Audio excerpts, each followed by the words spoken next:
이목견 단편소설.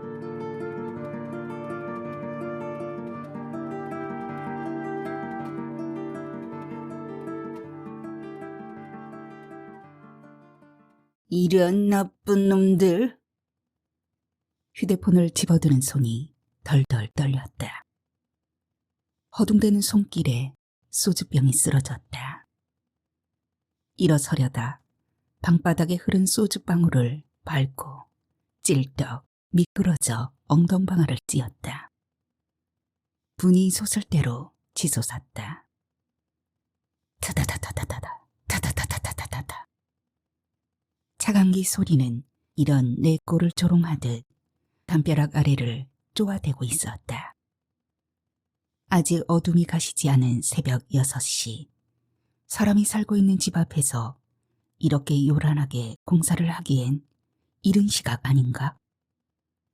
소주 몇 병을 비우고 억지로 눈을 붙인 게 새벽이었다. 잠이 든 것 같지도 않은데 꿈을 꾸었다. 집이 흔들렸다. 바로 머리 위에서 포탄이 터지고 총성이 울렸다.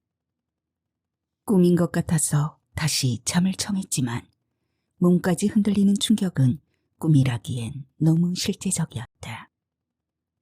무엇인가가 와장창창 내려앉았다. 지진인가? 놀라서 일어나 앉는데 다시 집이 흔들렸다. 이어 또 한꺼번에 유리창이 내려앉는 소리, 창문 속에서 들려오는 지게차의 후진 경고음을 듣고서야 사태를 깨달았다. 타다다다, 타다다다. 꿈속에서 듣던 기관총 소리는 콘크리트 덩어리를 부수는 차감기 소리였다. 바짝 약이 올라 소주병까지 걷어차며 나갔지만 거실 앞에서 걸음을 멈춰야 했다. 베란다 난간에 매달려 있는 헛개비 같은 물체, 우유를 풀어놓은 것 같은 뿌연 안개 위에 위태롭게 매달려 있는 것은 수술 후 더욱 살이 빠져 미라처럼 보이는 어머니였다. 인조견으로 만든 헐렁한 잠옷 속에서 까치발로 선 다리는 그야말로 새 다리였다. 정작 공사 현장은 보이지 않고 곧 안개의 바다로 뛰어내릴 것처럼 상반신을 밖으로 내민 어머니가 난간에 걸쳐 있었다. 어쭈, 이젠 쇼까지 하셔? 철렁 내려앉았던 가슴에 열이 솟는 건 순간이었다. 그래, 까짓 거. 이판사판이다 이거지? 하긴 더 길게 산다고 무슨 뾰족한 수가 있겠어. 이 기회에 아예 재물로 만들어버려. 우리가 하는 일이 성공하려면 재물이 필요하다던 신개반투, 우리는 신도시 개발 반대 투쟁을 줄여서 그렇게 불렀다. 위원장의 말을 떠올리며 나는 입술을 비틀었다. 누가 옥상에 올라가서 신나라도 뒤집었어야 왜 눈이나 끔쩍할라나. 돈 생기는 거 아니면 도대체가 반응이 없으니. 김 국장, 누구 불 뒤집었을 사람 하나 없을까? 네, 한 장 정도는 내놓을 용의가 있는데. 한 장이 얼만지는 밝히지 않았지만 단 100만 원도 내놓을 위인이 아니었다. 하지만 그 말을 듣는 순간 자원하고 싶었다. 이 한 몸 던져 식구들의 생활이 보장된다면 기꺼이 그럴 용의가 있었다. 그러나 나뿐 아니라 그렇게 말하는 위원장조차 불을 뒤집어 쓰기에는 이미 시기를 놓쳤다는 것을 알고 있었다. 나는 입가에 냉소를 얹으며 어머니에게로 다가갔다. 잊었다고 생각했던 이빨 사이로 침을 찍찍 갈겨가며 일부러 어머니의 속을 긁어대던 예전의 그 위약적인 모습이 살아났다. 왜 뛰어내리고 싶소? 힘들면 내가 거들어드릴까? 하긴 늘 그 타령인 이 세상살이가 징그럽기도 할 거요. 슬쩍 건드리기만 해도 어머니는 그대로 추락할 것 같았다. 그러나 막 말을 내뱉으려는 순간 어머니의 손이 눈에 띄었다. 그 악슬에 난간을 감싸지고 있는 어머니의 손은 뛰어내리려는 동작이 아니었다. 무엇이 그리 궁금한지 어머니는 윗몸까지 난간 밖으로 내밀어 포크레인이 모델하우스를 때려부수고 있는 장면을 넘어다보고 있었다. 어제까지만 해도 형체를 유지하고 있던 모델하우스는 앙상한 철골만 남긴 채 삐뚤음이 서 있다. 아침마다 날카롭게 빛을 대쏘던 유리창은 안개 속에서 눈알 빠진 물고기처럼 휑했다. 백날 사진만 찍어대면 뭐하냐? 괜히 속만 시끄럽지. 정확한 발음, 꼿꼿한 어깨. 뒤늦게 내가 온 걸 알아채고는 얼굴 표정을 수습하며 안으로 들어서는 어머니에겐 수술 전의 심술이 살아나 있었다. 정작 어머니가 하고 싶은 말은 그게 아닐 것이다. 방구석에서 뒹굴며 소주병이나 까지 말고 정신 차리고 살 궁리를 하라고. 마누라와 새끼를 언제까지 처가에 보내둘 셈이냐고. 예전처럼 잔소리하고 싶은 것이다. 주방 앞을 지나던 어머니의 몸이 기우뚱하는 걸 외면하며 나는 창밖으로 카메라를 들이댔다. 불법 현장을 찍어두었다가 고발할 때 쓰기 위함이다. 안개에 묻힌 중장비는 희미한 형체와 달리 여전히 소리가 높다. 증거 능력이 없을 것 같긴 하지만 부영 공간을 향해 동영상을 작동시켰다.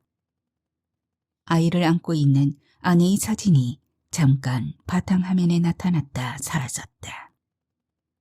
저 정도면 그 집에 들어가 버텨낼 수도 있지 않을까? 차라리 여기보다는 그 집에 들어가는 편이 나을지도 모르지. 하지만 그 말을 흘리던 위원장의 얼굴을 떠올리자 마음이 변덕을 부렸다. 자식, 쪼잔하게 그깟 돈 떼어먹을까 봐. 그러나 얼핏 들었던 애잔한 마음은 보란듯이 도마 위에 소 지랄을 올려놓고 쓱쓱 썰어대는 어머니를 보자 금방 역겨움으로 바뀌었다. 그거 먹지 말랬잖아. 누구 염장 지리려는 거야? 뭐야? 어제 텔레비에 나왔잖아. 정신병 걸린다고. 정신병 걸리면 누가 고생인데. 꼭두 새벽부터 그렇게 대놓고 그걸 먹어야겠어? 나는 우걱우걱 지랄을 씹고 있는 어머니를 밀치며 남은 지랄을 쓰레기통에 거칠게 쓸어 넣었다. 한동안 대꾸조차 못하던 어머니가 소리를 높였다. 뭘 먹어야 기운을 차리지? 이렇게 어지러워 죽겠는데. 그럼 그냥 팍 꼬꾸라져 죽으란 말이냐? 공연히 내 핑계대며 집구석에 박혀있지 말고 먹을 거나 좀 구해와 이놈아. 소리나게 방문을 닫고 들어가는 어머니의 악다구니가 차라리 후련했다. 죽이라도 좀 쏘놓고 나올걸. 후회가 든 건 좋게 두 정류장을 걸어 운곡마을 버스 정류장 표지판을 지날 즈음이었다. 운곡마을, 예전엔 구름이 쉬어가는 골짜기라 불릴 만큼 외진 곳이었다. 어머니가 겹겹이 산으로 둘러싸인 이 마을로 떠돌이 인부를 따라 흘러들었을 때 이미 뱃속에 내가 있었다고 했다. 제 남편을 버리고 남의 남편을 따라 나선 여자가 숨을 곳은 그리 많지 않았을 것이다. 어머니의 짧은 사랑은 그나마 그 사내가 공사 현장에서 감쪽같이 사라지는 바람에 더욱 빨리 끝이 나버렸다. 내가 천방지축 4달을 무렵이었다고 한다. 어린 것을 데리고 찾아갈 곳도 맡길 곳도 없었다. 남의 집살이부터 구멍가게, 채소 행상까지 어린 걸 달고 하는 벌이는 늘 부족했으리라. 나 또한 어머니 뒤를 따라다니는 연문에 늘 고개를 숙이고 다녀야 했다. 철이 들면서 어머니의 바람길을 잡아보려고 세간을 때려 부수고 화장대를 엎어봤지만 소용없었다. 달려들던 어머니의 팔을 비틀기도 하고 차라리 죽으라고 목을 조르기도 했다. 피가 몰려 새빨개진 어머니의 얼굴이 풍선처럼 부풀어 올라 금방 죽을 것 같았다. 하지만 목을 놓아주었을 때 어머니가 보인 반응은 어이가 없었다. 에이구, 이게 얼마짜린데. 에이구, 미친놈. 어머니는 저만큼 날아간 진 자주색의 전화통을 주워들고 푸념을 해댔다. 누군 좋아서 그러냐, 이놈아? 이게 다 누구 때문인데. 이놈의 새끼 입히고 가르치려면 무슨 수를 써서라도 돈을 벌어야지. 이놈이 좋아하는 그 메이커 신발은 어디서 주워오는 줄 알아? 이 망정 같은 놈아. 그렇게 번 돈으로 누가 메이커 신발 사달랬느냐고 악다구니를 쓰며 대들었지만 사실 어머니가 사다 놓은 메이커 청바지를 입고 나서면 길표 바지보다는 어깨가 으쓱했던 것도 사실이다. 그러나 퍼질러 앉아오는 어머니의 넋두리에 다시 성질이 났고 나는 어머니의 지갑에서 돈을 꺼내 들고 집을 나와 버렸다. 며칠 떠돌다가 돈이 떨어질 무렵이면 슬슬 집 생각이 났다. 그러나 집에 와서도 선뜻 안으로 들어설 수는 없었다. 오늘은 술에 취하지 않은 어머니를 볼 수 있을까? 행여 방문 앞에 낯선 신발은 없을까? 집을 뛰쳐나갔다 돌아오면 한동안 어머니는 내 눈치를 살폈다. 하지만 며칠 지나지 않아 술 냄새를 풍기며 들어왔고 며칠 못 가 또 집을 비우기 시작했다. 방문 앞에 낯선 사내의 신발이 놓여 있던 날 나는 담벼락에 붙어서 지키고 있다가 집을 빠져나가는 사내를 두들겨 패버렸다. 그리곤 강목을 들고 들어가 어머니의 다리를 분지르겠다고 달려들었다. 아마 다리를 부러뜨려도 깁스를 한 채 사내를 찾아 나설 거라고 욕을 퍼부으며 쓰러져 보듬거리는 어머니의 지갑과 통장을 챙겼다. 다시는 집으로 돌아오지 않을 작정이었다. 그 후 오랫동안 객지를 떠돌며 주유소를 전전했고 중국집 오토바이를 탔다. 열심히 움직였지만 나 역시 손에 쥔 것은 없었다. 그런 어머니가 그나마 집을 갖게 된 것은 10여 년 전인가. 떠돌다가 지친 내가 자원해서 군대에 가 있는 동안이었다.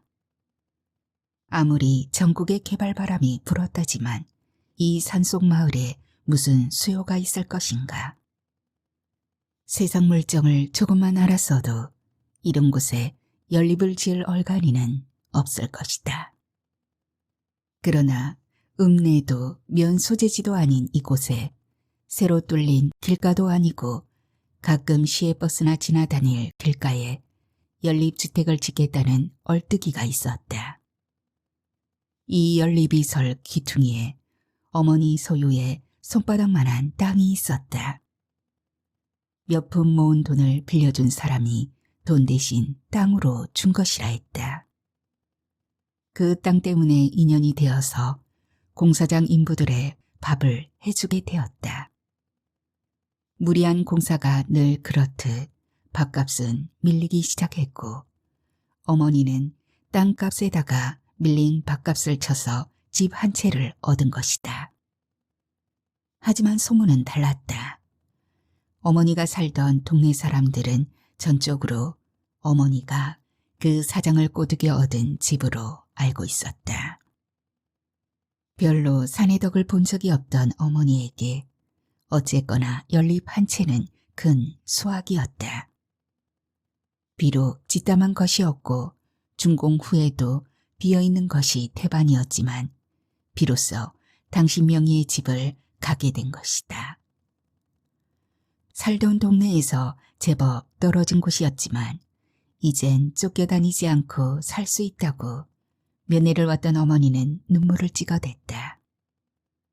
아마 이 지역이 신도시에 편입이 되지 않았더라면 우리는 여전히 이 연립에서 살아갈 터였다. 며칠 나가지 않은 사이 신도시 반대투쟁위원회 문은 닫혀 있었다. 위원장이 운영하는 부동산 가게 문도 닫힌 채였다.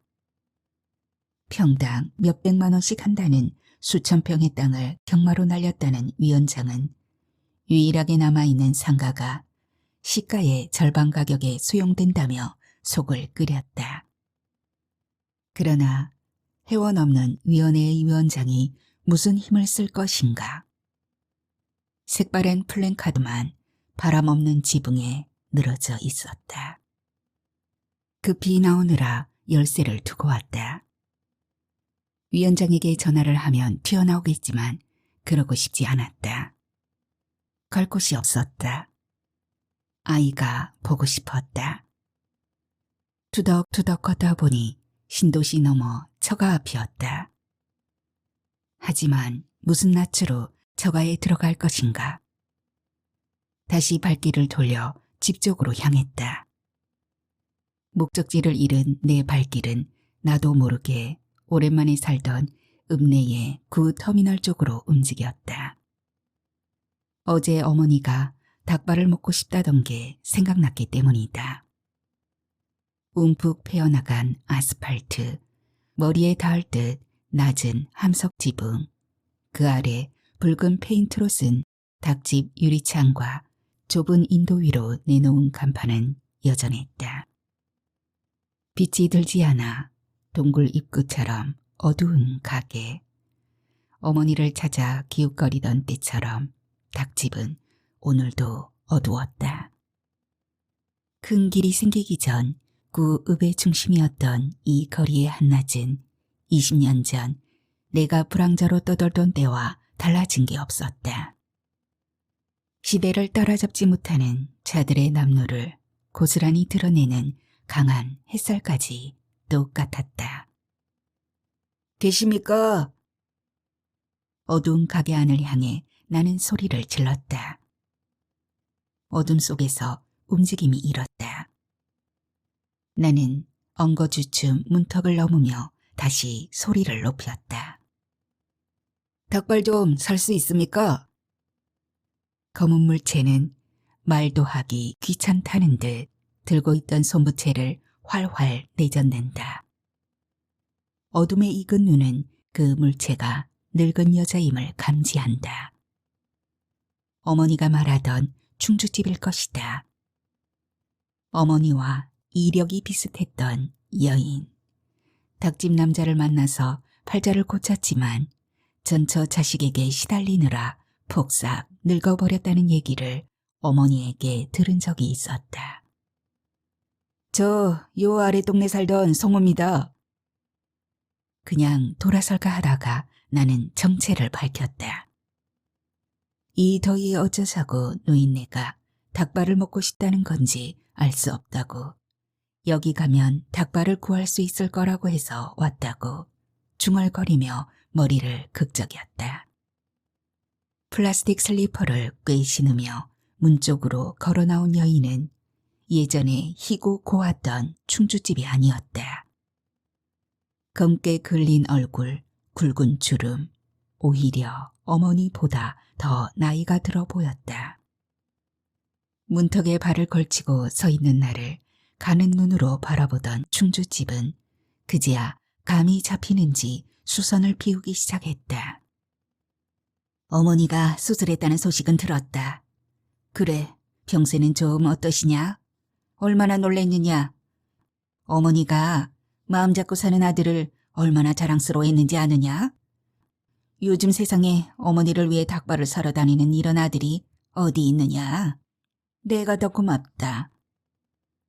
한참 낯간지러운 소리를 내뱉던 여인은 반응이 없는 나를 흘낏 올려다보고는 신압으로 혼잣말을 끝맺었다.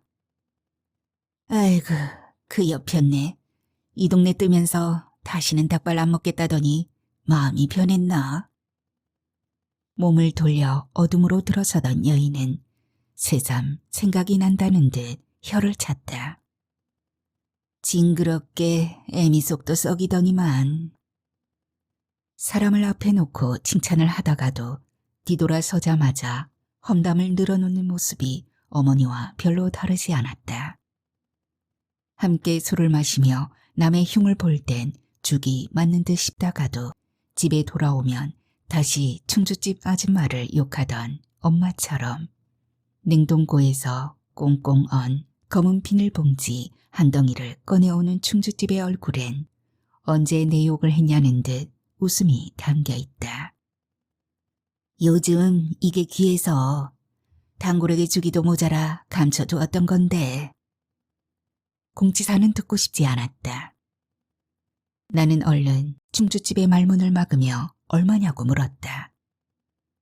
무산 애들과 어울려 앉아있던 그들의 술상을 걷어차던 툭하면 어머니의 멱살을 잡아 끌고 나오던 나의 불량했던 시절을 떠올릴 만큼 내 말투는 불손했다.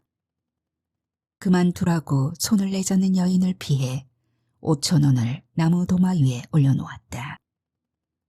충주집의 시선이 나무 둥치 위에 찍혀있는 무쇠칼로 옮겨가는 걸 보았다. 어머니에게 안부나 전해달라는 늙은 여인의 말이 한참 만에 따라붙었다. 군대에 가서 마음을 잡았다.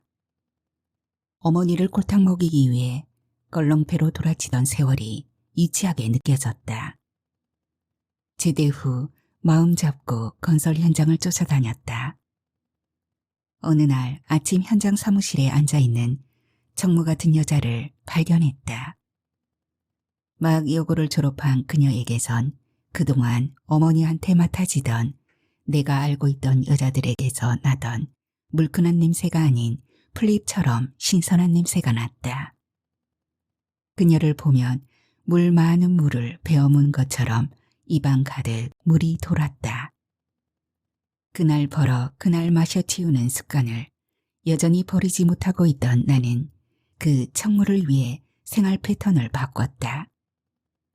그녀와 데이트를 위해 하루치 소주를 굶었다. 생전 가보지 않던 영화관을 가기 위해 신문을 읽어 사전 정보를 얻었다.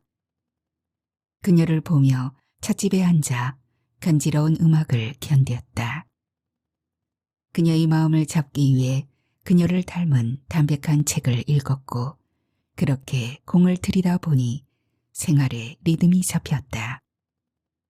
남들 눈에 그 모습이 성실하게 보였던가 윗사람의 눈에 들어 일거리가 끊이지 않았다. 몇 년 공들여 그녀를 내 사람으로 만들었다. 그리고 그녀의 친척이었던 현장 소장이 차린 건설 회사의 말단 사원이 되었다. 그녀를 데리고 어머니 앞에 나타나던 날, 어머니는 놀란 눈으로 나와 그녀를 번갈아 보았다. 식당에서조차 일거리를 얻지 못하는 노인이 되어버린 어머니는 큰 산을 하나 밀어버리고 들어선 대형 아파트의 버스 정류장 앞에서 푸성기 따위를 팔고 있었다. 처음으로 용돈이란 걸 드리며 이게 무슨 돈벌이가 되겠느냐고 이젠 그만 쉬시라고 철든 소리를 했을 때 어머니는 말했다. 집안에 우두커니 앉아있으면 답답하기만 하지. 동네 공터에 씨만 뿌려놓으면 저절로 자라는 푸성기인데 크는 대로 들고 나가 앉아 다듬어 팔면 게으른 아파트 옆에 애들이 얼마나 좋아하는지 아냐? 어머니는 그날 저녁 우리의 밥상을 차리며 눈물을 훔쳤다. 이제 죽어도 한이 없겠다. 나도 이제 애 터지게 돈 벌 일도 없고 그냥 내 반찬값이나 벌고 살란다.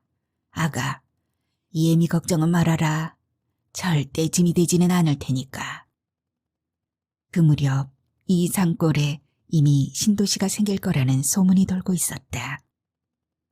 결혼해서 어머니와 함께 살 작정을 하면서 나는 어쩌면 얻게 될 이익을 계산했을까. 이 집이라도 없었으면 네가 어떻게 결혼을 했겠냐고. 아내의 푸른 배를 흐뭇한 눈길로 바라보며 공치사를 하는 어머니도 예전처럼 거슬리지 않았다. 하지만 어머니의 복은 딱 거기까지였다. 아내의 배가 한껏 불러올 무렵 무리하게 일을 진행한다 싶던 회사가 부도를 맞았다. 허가도 나지 않은 상태에서 산을 깎아 전원주택단지를 조성한 게 문제였다. 경쟁업체와 마을 사람들이 한꺼번에 올린 민원 서류 때문에 사장은 구속되었고 그의 재산은 압류되었다. 뒤치다꺼리를 하던 나는 친척이라는 이유로 퇴직금 한 푼 없이 쫓겨나고 말았다. 어머니가 버스 정류장에 나가 앉아 벌어오는 몇천 원이 우리의 생활비로 쓰였다. 갑자기 어려워진 생활 탓일까? 정모처럼 연하던 아내의 몸속에도 질긴 심줄이 생기기 시작했다. 융통성 없는 아내가 오로지 눈을 주는 곳은 아이뿐이었다. 아이의 분유를 사기 위해 내밀었던 카드가 정지되었다는 걸 안 아내는 식탁 앞에서 눈물을 흘렸다. 일이 풀리지 않으면 먼저 물건을 집어던지곤 하던 나의 옛 습관이 아내의 눈물 앞에서 되살아났다. 시퍼런 멍을 눈가에 얹은 아내에게 빌고 또 빌었다. 어머니가 수술을 받기 전까지만 해도 외형상으로는 그렇게 꾸려지던 집안이었다. 나는 소리를 죽인 채 현관문을 연다. 조용한 걸 보니 어머니는 잠든 모양이다. 퇴원 후 어머니는 기력이 달리는지 평소 자지 않던 낮잠을 자곤 했다. 소리 죽여 싱크대로 다가갔다. 라면을 끓여 먹은 것일까? 노란 양은 냄비가 씻겨 있다. 닭발은 손질 상태가 꼭 게으른 충주집을 닮아 있다.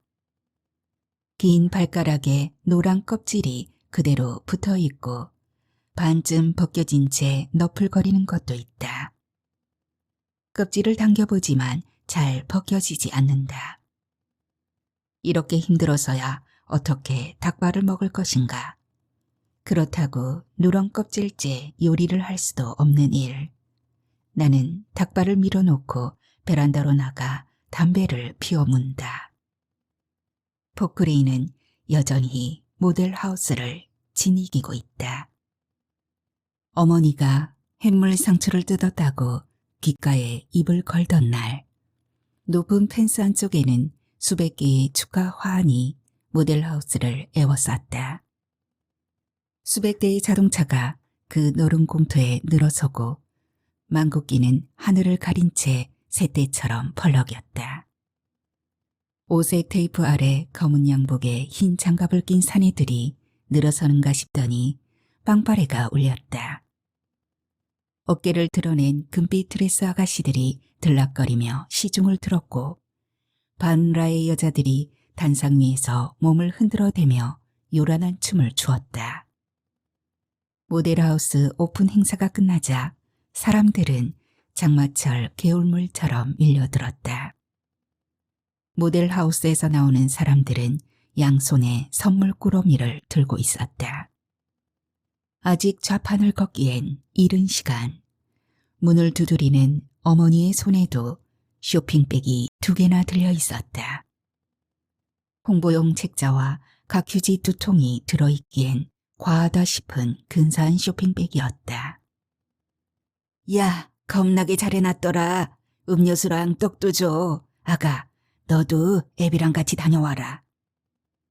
콧방귀도 끼지 않는 나에게 아이를 맡기며 아내는 어머니를 따라 나섰다. 그렇게 아이를 내려놓고 고부가 나란히 집을 나설 때만 해도 상황이 이 지경까지 오리라곤 예상하지 못했다.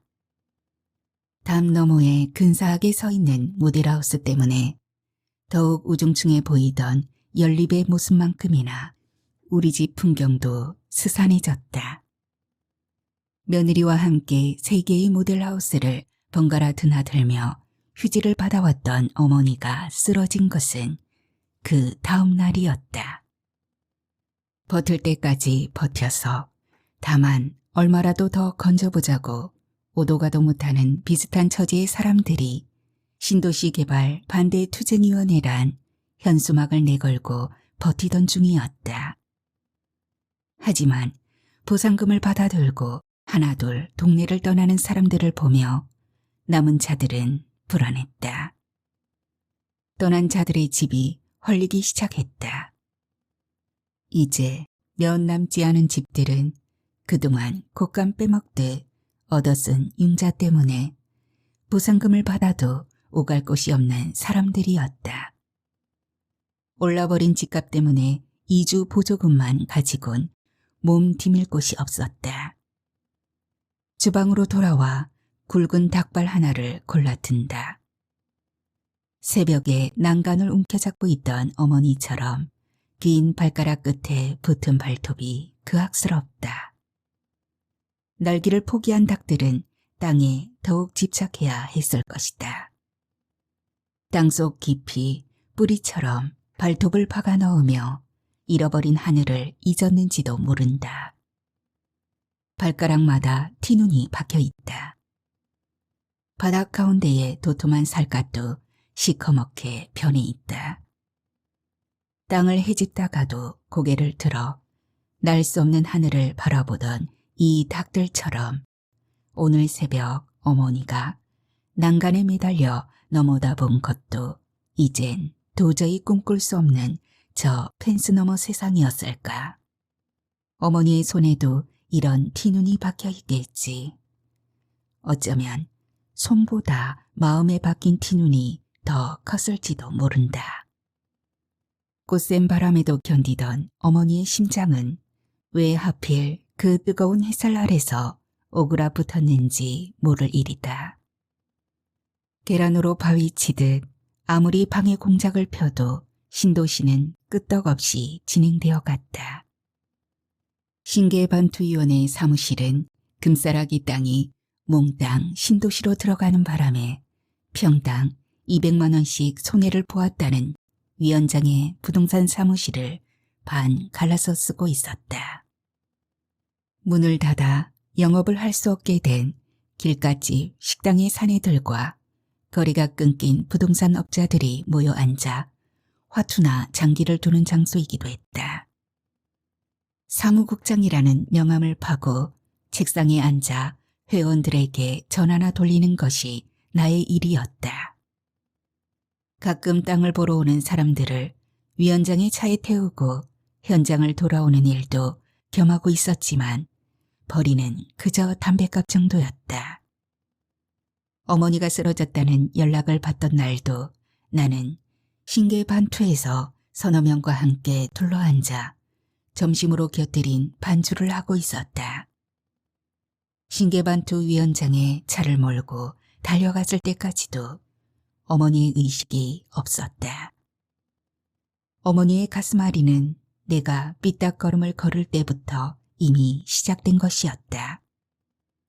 학교에서 정학 처분을 받고 교문을 나오는 날 심장이 쪼이는 것 같다고 가슴을 움켜잡는 어머니를 향해 나는 더 모진 말로 쥐어박았다.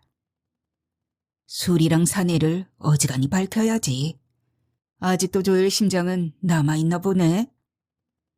가슴을 쥐어뜯다가 입술이 파래져 뒹굴어도 누구 하나 신경 써줄 사람이 없는 어머니였다. 그 옛날이 아닌 게 다행이고 어머니가 쓰러진 장소가 버스 정류장 앞인 것이 그나마 다행이었다. 호박을 팔다 가슴을 움켜쥐고 쓰러진 어머니를 옆에 대기 중이던 택시기사가 종합병원 응급실로 옮겼다. 수술 중 사망해도 병원에는 책임이 없다는 서류에 손도장을 찍으며 수술비 걱정이 앞서 대수술이냐고 물었다. 의사는 간단하게 설명했다. 가슴을 열고 하는 수술이 아니라 초음파로 시술 부위를 확인해서 좁아진 혈관에 스텐트라는 관을 삽입하는 것이니 시술 시간은 물론 이번 기간도 오래 걸리지 않을 거라고. 너무 걱정하지 말라고. 위원장을 보증인으로 세우고 입원 절차를 밟았다. 어머니의 입에 넣어준 알약이 글리세린이라는 걸 나는 수술실 앞에 앉아서 알았다. 폭탄의 원료로, 심장혈관 확장제로, 또 어머니의 얼어터진 손등 치료제로 쓰이던 글리세린. 휴대폰을 보며 글리세린의 다양한 용도에 놀라고 있을 때 수술을 하던 의사가 간호사를 대동하고 나타났다. 마스크를 낀 채였다. 수술 도중 실핏줄이 터질 확률이 약 2% 정도 되는데 시간이 지나면 저절로 완쾌되는 것이니 그리 걱정할 건 없지만 그래도 보호자의 동의를 받아야 한다는 것이다. 걱정할 건 없다는 의료 행위에 굳이 보호자의 동의를 받는 이유가 뭘까? 뭔가 석연치 않았지만 병원 역시 힘없는 자들이 자세히 따질 영역은 아닌지라 나는 동의한다고 말할 수밖에 없었다. 어머니는 의사의 예언처럼 확률 2%의 실핏줄이 두어 군데 터졌다. 남들은 스텐트 시술 후 하루면 퇴원한다는 병원에서 그것도 중환자실에서 닷새나 머물다가 일반 병실로 옮겼다. 야, 병원비가 만만치 않을 텐데 대체 왜 이렇게 잡아둔다냐? 혹시 죽을 병 같으면 그냥 집으로 가겠다고 졸라볼까나? 아무리 아니라고 해도 어머니는 자신의 병을 큰 병으로 생각했다. 터진 실핏줄 때문일까? 아니면 어머니의 조바심 때문일까? 태어나면 안 되겠냐고 조르던 어머니가 의사 앞에서 팍 고꾸라졌다. 앉아서도 자꾸만 어지럽다는 어머니를 살피기 위해 또다시 의사들이 들락거렸다. 큰 돈이 드는 MRI를 찍었다.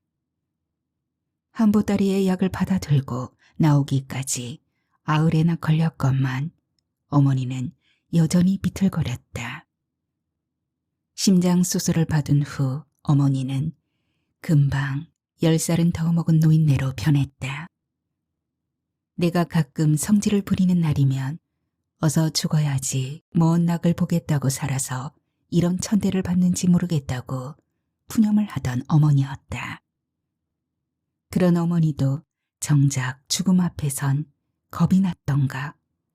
병원약뿐 아니라 몸에 좋다는 음식을 찾기 시작했다.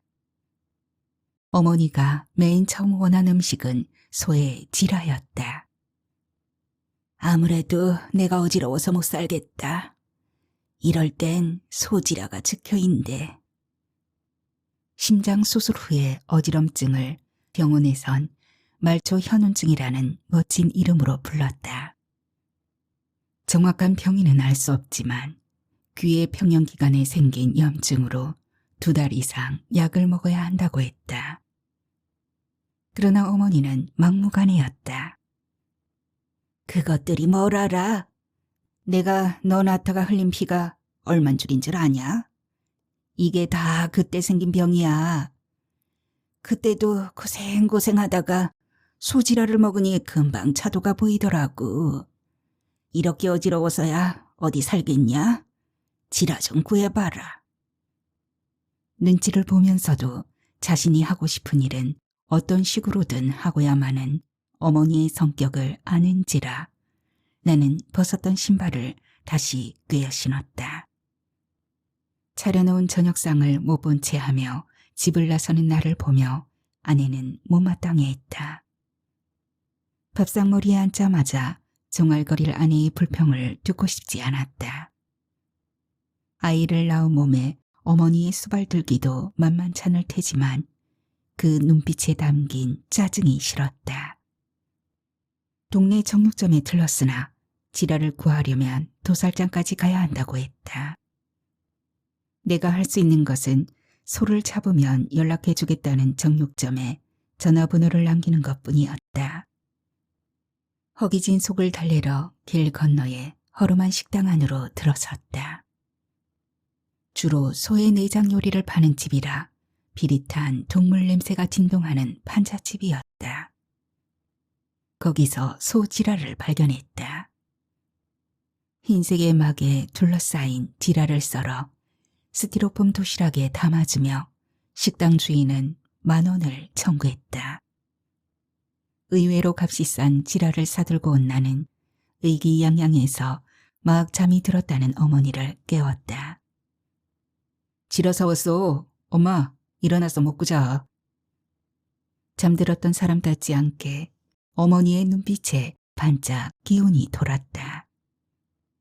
어머니는 체면 따위를 포기한 사람처럼 순식간에 지랄을 해치웠다. 아내는 얼음판에 낮아빠진 소 눈깔 같은 눈을 짓뜨며 호들갑을 떨었다. 세상에, 어쩜 저러실 수가 있어요? 그 빨간 피덩이를 어쩜 저렇게... 좀 흉물스럽긴 했지만 마치 식인종이라도 본 것처럼 몸소리를 치는 아내 역시 달갑지 않았다. 나 나타가 걸리신 병이라잖아. 저거라도 드시고 빨리 나오면 됐지 뭘 그래. 너무 그러지 마. 당신도 당신 아이라면 세상 누구보다 귀하게 생각하잖아. 계단에 오르며 우편함에 꽂혀있던 카드 대금 명세서를 뜯어보는 순간 이미 열이 뻗쳐 있었다. 10달 할부로 결제했던 출산비 외에 아내가 카드로 한꺼번에 사들였던 아기용품 대금이 얹혀 있었다. 다음 달엔 위원장 카드를 빌려 결제한 어머니 수술비도 나올 것이다. 공탁해 놓은 보상금에서 이것저것 제하고 나면 이사 비용도 남지 않았다. 안방엔 얼마 전 100일을 지낸 아이 살림이 가득했다. 문가에 매달린 모빌은 정신없이 돌았고 짤랑거리는 방울소리를 쫓아 아이가 두드린 손끝에선 고양이와 소가 번갈아 울어댔다. 거실 귀퉁이엔 아이와 산모를 위해 안방을 비워둔 어머니의 짐이 아직 자리를 잡지 못한 채 쌓여 있었고 모델 하우스에서 얻어온 휴지통도 질이 벗겨진 거실장 위에 그대로 놓여 있었다. 이래저래 뒤틀린 속을 뒤집은 건 아내의 빈정거리는 말투였다. 어휴, 효자 나섰네. 다시는 주먹을 휘두르지 않겠다던 말은 정상적인 상태일 때의 약속이다. 그동안 나름대로는 무척 참고 있던 터였다. 너는 이 아비처럼 만들지 않으마 꼬물거리는 것 앞에서 경건해진 마음으로 다짐했었다. 하나만 낳아 잘 키우자고 아내와 했던 약속을 잊은 것도 아니었다. 하지만 누울 자리 보고 다리를 뻗어야 하는 것 아닌가. 아무리 하나만 낳을 아이라지만 진료비가 비싸기로 소문난 그 산부인과를 선택해야만 했을까. 더 못마땅했던 것은 그런 아내를 부추기는 장모님이었다. TV에서 보니까 스파가 딸린 산후조리원에서 아기 아빠와 함께 산후조리를 하는 모습이 얼마나 보기 좋던지. 김서방, 그런 데는 못 들어가더라도 동네 산후조리원에서 한 일주일은 지내야 하지 않겠나. 애 낳을 때 서운한 건 평생 간다네. 철없는 장모님 덕분에 2주 보상금이 뭉텅 달아났다. 하지만 금방 새로운 직장이 잡히려니 했다. 그러나 무직 생활 7개월째 생각지 않던 어머니의 수술까지 겹친 상황은 예전의 어두운 시절과 조금도 다르지 않았다. 정육점에서 연락이 왔다. 부모님이 돌아가셨다는 정육점 주인은 어머니를 위해 애쓰는 내가 부럽다며 덤으로 탱탱한 간까지 한 접시 썰어주었다. 커다란 도마를 돕고도 남을 만큼 큰 지라의 값은 식당 것의 절반이었다. 어머니는 그 많은 지랄을 질리지도 않고 먹었다. 밤이고 새벽이고 가리지 않았다. 밥도 국도 물리치고 참기름을 넣은 소금장에 한 접시씩 썬 지라만을 먹어댔다. 아내는 그런 어머니를 괴물 보듯 바라보았다. 나는 위원회 사무실에서 돌아오면 어머니의 시중을 들기 시작했다. 어머니의 냄새나는 옷을 빨고 어머니를 잡고 운동을 시켰다. 그리고 지라를 손질했다. 흐물거리는 것 같으면서도 단단하고 미끈거리는 듯 하면서도 설컹거리는 지라를 써는 동안 나는 모처럼 어머니를 위해 착한 아들이 된 것 같아 흐뭇했다. 긴장하고 있던 어머니의 몸은 풀리는 반면 아내의 눈꼬리는 점점 꼿꼿해졌다. 어머니는 족발이 먹고 싶다고도 했다. 시장에서 파는 족발이 아니라 정육점에서 파는 돼지족을 원했다. 값도 허라고 맛도 좋다며 굳이 삶아달라는 주문이었다. 평소에도 비위가 약한 아내는 어머니가 지라를 드시는 자리를 피해 아이에게 젖을 물리거나 빨래를 개며 도로앉아 있었다. 너 낳고 젖이 돌지 않아 애를 먹는데 이 족발을 먹고 나니까 기운이 확 돌더라. 내가 기운을 차리려면 아무래도 족발 2짝은 먹어야 할 것 같아. 내가 기운을 차려야 반찬값이라도 벌 텐데 안 그러냐? 생각해보니 어머니가 원하는 음식들은 예전에 어머니가 즐기던 음식들이었다. 지라 한 판과 족발을 사왔다. 수술 후 보약은 못 지어드릴 망정 원기 회복에 좋다면 이 정도는 해드려야 할 것 같았다. 족발을 삶기 시작하자 아내는 헛구역질을 시작했다. 돼지의 누린내는 그렇지 않아도 끈적이는 집안을 더 눅진하게 만들었다. 이런 집에서 더는 살 수가 없어. 지라를 썰고 있던 내 옆에서 아내가 팔짱을 낀 채 중얼거렸다. 이런 집이라니? 나는 칼을 토마 위에 찍으며 눈꼬리를 올렸다. 어느새 나는 어머니를 무시하는 아내의 언사를 참아내지 못하는 아들이 되어 있었다. 비록 나는 내 어머니를 비난할 수 있지만 다른 사람이 무시하는 것은 용서할 수 없었다. 아무리 몸에 좋다지만 그런 걸 드시던 입으로 어떻게 아이의 우유병을 빨 수가 있어? 아이의 우유병을 벌건 입으로 쪽쪽 빠는 어머니를 보면 엽기적이긴 했다. 평소 우유라면 입에도 대지 않던 어머니가 시중에서 파는 흰 우유도 아니고 달콤한 전지 분유도 아닌 비릿하고 맛없는 유아용 분유를, 그것도 아이가 남긴 것을 쪽쪽 빨아대는 것이었다. 굳이 분유를 고집하는 어머니의 말은 더 기가 막혔다. 네 아기가 먹는 것이니 영양분도 좋겠지? 기운 날 때까지만 같이 먹자. 어머니가 아이에게 먹일 분유를 타달라는 것을 아내는 견딜 수 없어 했다. 결국 아기의 우유병을 파는 어머니를 본 아내는 아기를 데리고 친정으로 가버렸다. 저가로 전화를 하자 장모님이 받았다. 칼을 들고 달려드는 자네가 무섭다네. 철거가 시작되면 어차피 아내가 가야 할 곳은 처가였다. 핑계김에 한 가지 일은 해결된 셈이라고 속을 사겨보지만 아기의 까만 눈동자가 아른거렸다. 구직 사이트를 뒤졌다. 그러나 어머니가 걸림돌이었다.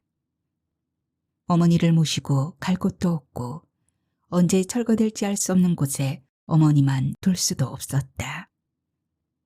물소리에 잠이 깬 걸까? 허청허청 주방으로 들어오는 어머니의 얼굴이 닭발만큼이나 눌었다. 닭발을 벗기는 나를 보던 어머니의 몽롱했던 눈에 생기가 돈다. 닭발 사왔구나. 그래, 충주집은 잘 있더냐? 어머니의 목소리에 탄력이 붙는다. 야야, 닭발 껍질 벗기려면 끓는 물에 한 번 더 튀겨내야 한다. 어서 물 올려라. 어머니 말대로 끓는 물을 붓자 그토록 질기게 달라붙어 있던 껍질이 술술 벗겨진다. 나와 어머니의 인연만큼이나 질기게 달라붙어 있던 껍질들이 뜨거운 물 한 바가지에 분리된다. 어머니에게서 나를 떼어내려면 몇 바가지의 뜨거운 물이 필요할까? 닭발의 껍질을 벗기듯 자꾸 일어나는 망상을 벗겨냈다. 신계반투 위원장의 전화를 받은 건 며칠 전이었다. 위원장의 전화를 받으면 먼저 갚아야 할 빚이 떠올라 머리가 조아려졌다. 사무장, 오해하지 말고 내 말 들어봐. 위원장 말투가 조심스러웠다. 그의 얘기는 몸이 불편한 노인을 보살펴줄 사람을 찾는다는 거였다. 약간 치매기가 있는 노인인데 아들들이 엄청 효자다. 노인이 요양원이나 병원은 극구 싫어하고 며느리들은 모시기 싫어하고 그래서 마음씨 좋은 아주머니를 구한다는데 내 어머니가 생각나더라. 뭐 이런 얘기였다. 그저 노인 곁에 있어만 주면 된대. 그 집 아들을 내가 아는데 선해. 마음에 들면 어머니로 모실 수도 있다더라고. 성금도 줄 수 있다네. 내 자네가 떠오르기에. 웃기는 소리 하지 말라고. 당신 어머니 같으면 몸도 성취하는 사람에게 그렇게 말할 수 있겠느냐고 소리를 지르고 싶었다. 그까짓 돈 안 떼먹는다고 소리를 질러야 했다. 그러나 나는 기어 들어가는 목소리로 생각해 보겠다며 전화를 끊었다. 그리곤 나도 모르게 어머니의 모습을 살피게 되었다. 이젠 부축 없이 걸을 수 있고 제법 주방에 서 있는 시간도 길지 않은가. 나는 기어이 어제 저녁 밥상에 앉아 어머니의 속내를 떠보았다. 뭐 먹고 싶은 거 없어요?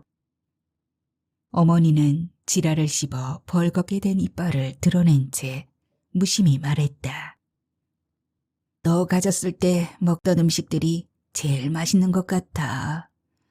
족발이랑 순대, 닭발 같은 거. 하긴 그땐 뭐든지 맛있었지. 맛있는 거 마음껏 드실 자리 있다면 가실래요? 고기는 실컷 드실 텐데. 고기가 아니라 돈을 줘야지. 내 수술비 때문에 집도 못 얻어나가는 형편 아니냐. 왜? 어디 그런 자리가 있다니? 눈치 빠른 어머니답게 잽싸게 말꼬리를 잡고 물어왔다. 돈만 준다면 지옥에라도 갈 것 같네. 그 몸으로 누구 수발을 들겠다고. 이젠 그 지라 좀 그만두세요. 텔레비에 나왔잖아. 그 속에 있는 벌레가 머리로 들어가면 정신병 걸린대. 나는 얼른 뭉치며 한 걸음 물러났다. 하지만 더는 버틸 재간이 없었다. 토지 보상금을 은행에 공탁해 놓은 건설사에서 집을 철거하겠다고 통보한 기한은 이미 한 달 전이었다. 언제 철거반이 들이닥칠지 알 수 없는 일. 실은 포크레인 소리에 벌떡 일어서게 되는 것도 그 때문인지 모른다. 이번엔 발톱을 자를 차례다. 긴 발톱을 다듬기 위해 가위를 드는 걸 보며 어머니는 또 참견을 한다. 그냥 도마 위에 놓고 칼로 내리치라고. 노골노골 뒤로 젖혀지는 어린 닭발은 발톱도 여리다. 곧 돌이 되어 오는 아이 생각이 난다. 아이도 언젠가는 굳은 살이 박히게 되겠지. 굳은 살 없이 나긋나긋한 손가락을 가진 사람들은 삶도 그렇게 부드러울 터. 내 어머니가 그랬듯 무슨 수를 써서라도 내 아이에게는 좋은 옷 입히고 좋은 걸 먹이고 싶다. 조용해서 보니 주먹만큼 작아진 어머니가 식탁 위에 엎드려 잠이 들어 있다. 저런 어머니를 보내야만 하는 것일까? 다른 방법은 없을까? 닭발값으로 내놓았던 돈이 마지막이었다는 사실이 떠오른다. 냄비에 담긴 닭발이 제법 실하다. 뽀얗고 통통한 것들 위에 간장을 붓고 고춧가루를 듬뿍 넣는다. 집을 비울 때가 된 것처럼 집안의 모든 것들이 알아서 비워지는 느낌이다. 남아있던 다진 마늘을 털어놓고 적당히 버무려 불에 올린다. 가스와 물은 언제쯤 끊길 것인가. 닭발 볶는 냄새에 코를 실룩이던 어머니가 눈을 뜨더니 조리대로 다가온다. 간을 본 어머니는 설탕을 한 숟가락 더 넣고 물을 조금 더 붓는다. 언젠가 먹어보았음직한 냄새가 나기 시작한다. 나는 무의식적으로 식탁 위에 신문지를 펼친다. 웜에 옛날에 지혜비도 닭발을 먹을라 치면 신문을 깔더니만 시도득은 못한다더니 딱 그 짝이구만. 어머니와 아버지가 신문을 펴놓고 앉아 닭발을 발라먹던 장면이 꿈처럼 펼쳐진다. 서너 살의 내가 두 사람의 잔에 술을 따르겠다고 술병을 움켜쥐던 장면. 쏟는다고 말하던 어머니. 그냥 두라고 헐헐 웃던 사내. 정말 그런 일이 있었는지는 모르지만 내 머릿속에 떠오르는 그림이 모처럼 정답다. 숱하게 바뀌는 사내들을 보며 어머닌 내 아버지도 모를 거라 생각했었다.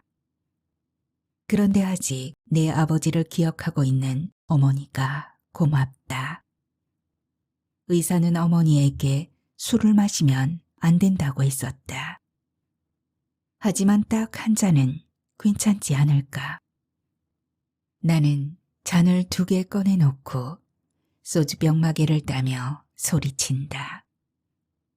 적당히 쫄았으면 얼른 가져오쇼. 어머니의 눈매가 그윽해진다. 그 사내가 그랬듯이 또 당신을 배반하려 드는 이 아들의 속내를 모른 채 어머니는 한껏 가늘어진 눈으로 흐물쩍 웃고 있다. 아마도 그 사내, 내 아버지가 했던 말과 억양이 비슷하지 않았을까.